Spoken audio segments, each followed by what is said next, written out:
Welcome to all. इस presentation में हम न्यूमेरिकल कंट्रोलिंग के पार्ट प्रोग्रामिंग के ऊपर एक और क्वेश्चन लेके आए हैं जो कि बहुत बार लगभग बहुत ही कॉमन क्वेश्चन है। किसके ऊपर? जी कोड्स और एम कोड्स। मैंने आपको जब जी कोड्स और एम कोड्स बताया था प्रिपरेटरी कोड्स और मिसलेनियस फंक्शंस के लिए, तो मैंने कहा था ये कोड्स आपको डायरेक्ट याद होने चाहिए। इनके डायरेक्ट पूछता है कि G01 किसके लिए होता है, G02 किसके लिए होता है, G03, G04, इस तरह से G90, G71, G70, इस तरह सब कुछ पूछता है कि कौन सा किसके लिए होता है। तो आपको मैंने कहा था जी कोड्स और एम कोड्स आपको सब जो कॉमन हमने लिखवाए वो याद होने चाहिए। देखिए वही पूछ लिया है।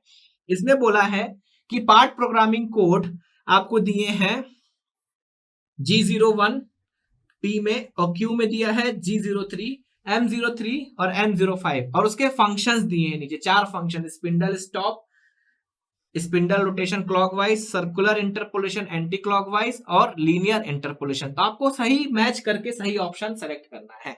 तो G01 किसके लिए होता है, जल्दी से बताइए, ध्यान कीजिए। G01 किसके लिए होता है? G01 होता है लीनियर इंटरपोलेशन के लिए। किसके लिए? लीनियर इंटरपोलेशन के लिए। G02 circular interpolation clockwise, G03 circular interpolation anti clockwise. तो G01 लीनियर इंटरपोलेशन, ठीक है। उसके बाद G03 दिया है, तो G03 मैंने अभी बताया किसके लिए? सर्कुलर इंटरपोलेशन, सर्कुलर इंटरपोलेशन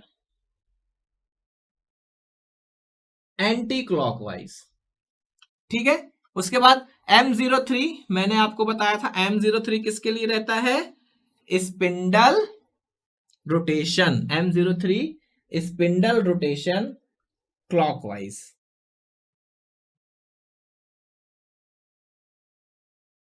और M05 मैंने आपको क्या बताया था, किसके लिए था? M05 स्पिंडल, जब लास्ट में अपन लोग स्पिंडल को बंद करते हैं तो अपने को M05 लगाना पड़ता है, स्पिंडल स्टॉप। तो अब देख लीजिए, आपको सारे फंक्शन पते हैं, तो कौन सा ऑप्शन सबसे सही हो जाएगा? ऑप्शन सी सबसे सही दिख रहा है। P के लिए 4, P मतलब G04, G01 के लिए 4 कौन सा है? लीनियर इंटरपोलेशन, सही। फिर दूसरा ऑप्शन Q के लिए 3, Q क्या है? G03। तीसरा ऑप्शन क्या है? सर्कुलर इंटरपोलेशन एंटी क्लॉकवाइज, ठीक। फिर R के लिए 2, R क्या है अपना? M03, 2 क्या है? स्पिंडल रोटेशन क्लॉकवाइज, ठीक है। फिर S के लिए 1, M05, 1 क्या है? Spindle stop. तो option 4 C is the correct answer for this question. उसी तरीके से ये एक और क्वेश्चन देखिए आप, इसमें भी दिया है circular interpolation clockwise, dwell, circular interpolation clockwise, counter clockwise और पॉइंट टू पॉइंट काउंटरिंग। तो P में जो है वो क्या है? सर्कुलर इंटरपोलेशन, सर्कुलर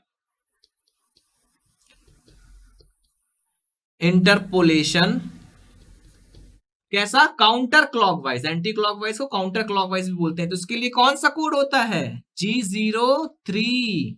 फिर Q में कौन सा बोला है? G03 किस में दिया है यहाँ पे? सेकंड में। फिर Q में क्या बोला है? ड्वेल। मैंने क्या बताया था? ड्वेल के लिए क्या होता है? G04। ड्वेल G04 किस में दिया है यहाँ पे? थर्ड वाले में। फिर कौन सा ऑप्शन है? R इज इक्वल टू क्या? Circular interpolation clockwise. Circular interpolation clockwise के लिए क्या होता है? G02। G02 किस में दिया है? फर्स्ट ऑप्शन में। तो उसके बाद पॉइंट टू पॉइंट काउंटरिंग के लिए, पॉइंट टू पॉइंट काउंटरिंग के लिए क्या होता है? G00 किस में दिया है? आपको फोर्थ ऑप्शन में। मतलब P के लिए कौन सा? सेकंड। Q के लिए कौन सा? थर्ड। R के लिए कौन सा? फर्स्ट। S के लिए कौन सा? फोर्थ। ये अपना डिजायर्ड कॉम्बिनेशन है। अब ये कॉम्बिनेशन कौन से ऑप्शन में है आप चेक करिए और उसको टिक कर दीजिए। तो ये कॉम्बिनेशन मुझे किस में दिख रहा है? ऑप्शन ए में। P के लिए 2, Q के लिए 3, R के लिए 1, S के लिए 4। So option A is the correct answer for this question. I hope आपको समझ में आया होगा। हमने गेट के मैक्सिमम क्वेश्चन इस कोर्स से रिलेटेड जितने हो पाए हमने कराए।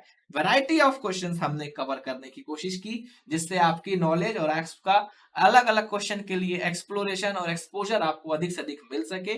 और भी ऐसा तो है नहीं ये क्वेश्चंस अनंत हैं, सारे क्वेश्चंस करवा पाना संभव नहीं है। हम आपसे यही एक्सपेक्ट करेंगे कि आप अच्छे से सीखे होंगे और जो हमने प्रैक्टिस कराई उसको फर्दर आगे ले जाएंगे, जिससे आप अपना कोई भी कॉम्पिटिटिव एग्जाम हो आपको इस कोर्स से रिलेटेड सारे क्वेश्चंस बनने चाहिए। So from here I signing off from this. I will wish you best of luck. Keep studying and working hard. Thanks for paying your attention.